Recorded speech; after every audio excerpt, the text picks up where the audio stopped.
Welcome. We're going to do a pre-lab exercise here related to your Seawater Chemistry lab. And in that lab, you're going to be making two important measurements that oceanographers use on a very regular basis when doing their various studies. The first of these is salinity, and the second is dissolved oxygen. So let's first talk about salinity. Salinity is a measure of the amount of salt that's dissolved in water.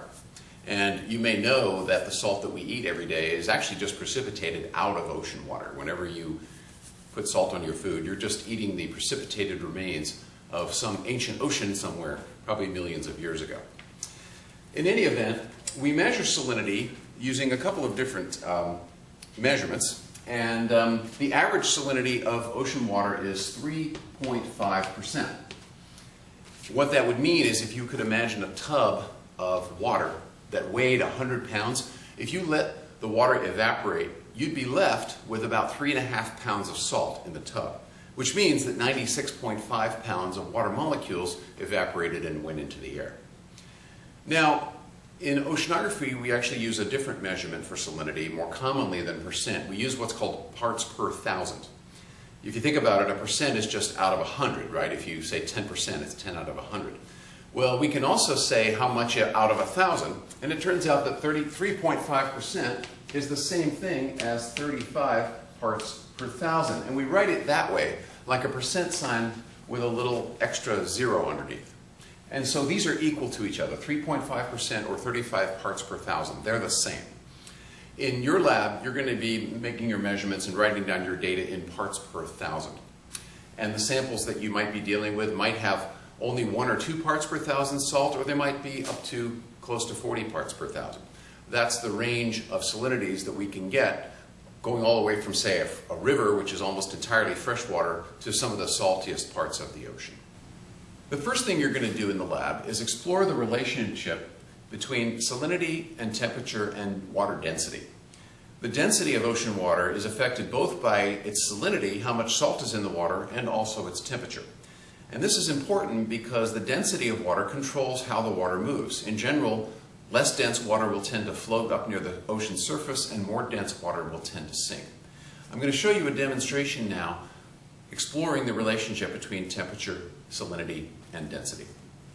I've got 2 water samples here, fresh water and then some ocean water, 35 parts per thousand. And I've got 2 containers here, and you can see these 2 containers weigh the same. And I'm going to fill this container with fresh water right to the brim, so there's no air bubbles there.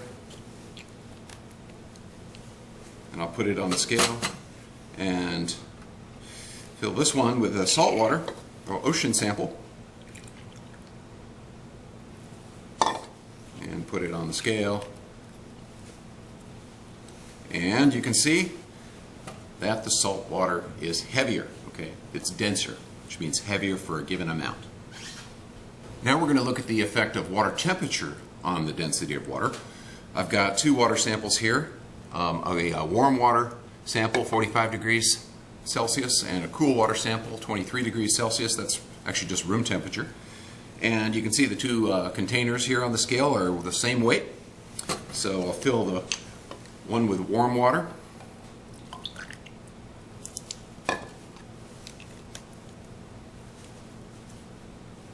Put it on the scale, and then I'll fill this one with a cool water sample. And put it on the scale, and there you go. The cool water is denser, heavier for a given amount. So we've seen that the more salt you add to water, the greater the density. The cooler the water, the greater the density.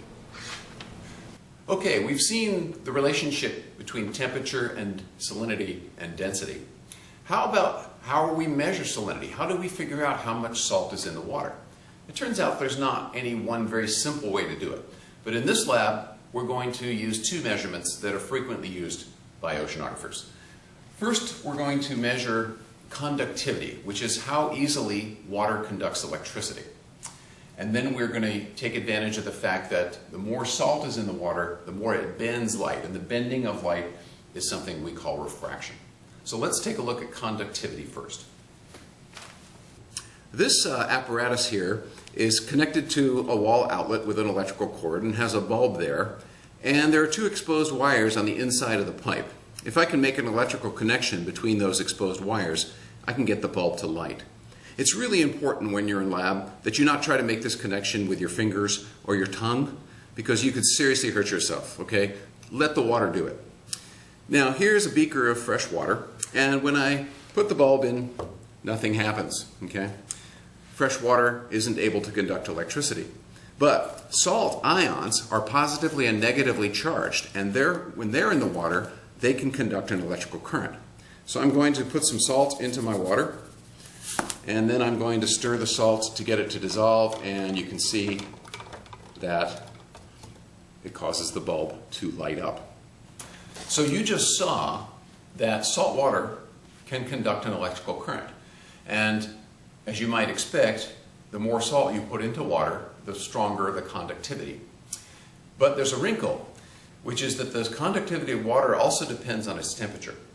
And so in the lab, you're going to explore this relationship because you need to be able to measure both the conductivity and the temperature of a water sample in order to determine its salinity. So that's the first method we're going to use to measure salinity of water. Okay, the next way you're going to measure the salinity of water samples is to use what's called refraction, which is taking advantage of the fact that light, as it passes from one substance to another, will often bend, and that's called refraction. And as it turns out, the saltier the water, the more it bends when light passes through it. To make this measurement, you're going to use this thing that looks like a black cigar. It's called a refractometer. It's actually going to measure the amount that the light bends as it passes through your water sample. What you do is you open up the little plastic lid on this, and then you're going to take your water sample, and there's a dropper that you'll use. Take a few drops of your sample and put it on the blue plate, and then close that flap. You want to make sure there's no air bubbles there because you want to measure the light passing through water. And then it's pretty simple. You just look through it, and there's a focus there if you need it for your eye, and you'll see a scale in there, and where the line passes through the scale is your salinity in parts per thousand. When you're done, before you do your next sample, you wipe it off completely dry, and you're going to do that when you're done with your last sample too, because you want the equipment to stay in good shape, plus you want to get good data. Okay? These things cost a couple $100 a piece, so try to resist the temptation to throw them across the room to your buddies, okay? By getting two different measurements for salinity, we're going to be able to compare them, and in any kind of scientific work, we're always more confident in our results if we get numbers using one technique that agree with numbers from a completely different technique. That's a general principle of doing good scientific work. Have fun in lab. Oh wait, there's one more section. It's the oxygen section. That's coming next.